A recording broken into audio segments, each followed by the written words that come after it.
Bapak Ibu, teman-teman muda, saudara-saudari yang terkasih, selamat datang di Semangkuk Mie Godok. Pada hari ini kita kembali akan menimba inspirasi dari Injil Lukas. Injil Lukas pada hari ini menggambarkan tuduhan-tuduhan dari para ahli Taurat, orang Farisi kepada Yesus, bahwa Yesus ketika mengusir setan atau menyembuhkan orang, itu mengusir setan dengan kuasa Beelzebul. Lalu Yesus menggambarkan bahwa bagaimana mungkin setiap kerajaan yang dipimpin malah rajanya ini mengusir bawahannya, itu nggak mungkin.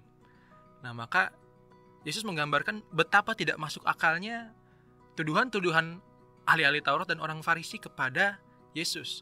Tetapi pertanyaannya, mengapa bahkan ketika tuduhan itu masih tidak masuk akal, orang Farisi, para ahli Taurat ini masih bersikukuh, masih bersikeras untuk ya tetap aja menuduh Yesus gitu. Kenapa? Kita harus bertanya mengapa. Lantas kita bisa temukan bahwa ada kemungkinan ahli Taurat, orang Farisi ini sudah sebegitu bencinya, sebegitu dengkinya dengan Yesus, yang dimana Yesus selama ini pengajarannya mungkin melawan dengan perintah Taurat, atau salah satunya dengan tidak mengikuti hari Sabat dan lain sebagainya.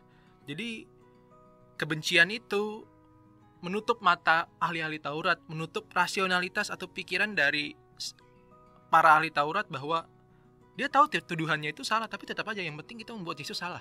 Nah, inilah yang dapat kita pelajari dari bacaan Injil pada hari ini. Jangan sampai kita sebagai manusia melihat sesama kita itu dari kebencian, dari hal negatifnya. Cukup banyak di media-media saat ini bahwa orang lain dipandang dari segi negatifnya. Betul bahwa orang lain punya sisi negatifnya, tapi jangan lupa bahwa kita juga manusia. Dalam arti ini adalah bahwa kita juga bisa punya sisi negatif, dan pasti punya. Inilah yang perlu disadari, bahwa semua orang pasti memiliki salah, maka perlu yang namanya pengertian, perlu yang namanya bahwa dia bisa salah, aku bisa salah, kita semua bisa salah, mari sama-sama belajar untuk hal yang lebih baik ke depannya.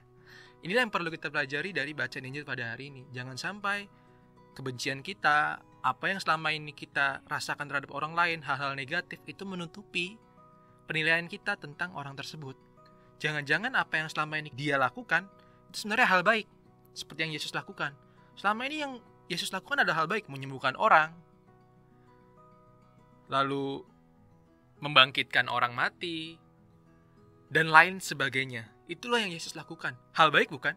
Tapi apa nyatanya? Nyatanya dia dibenci. Pada akhirnya dia disalib. Inilah dia, bahwa ketika kita melihat atau menilai orang lain secara negatif, maka segala sesuatu, pikiran kita, tindakan kita terhadapnya pasti akan selalu berakhir negatif.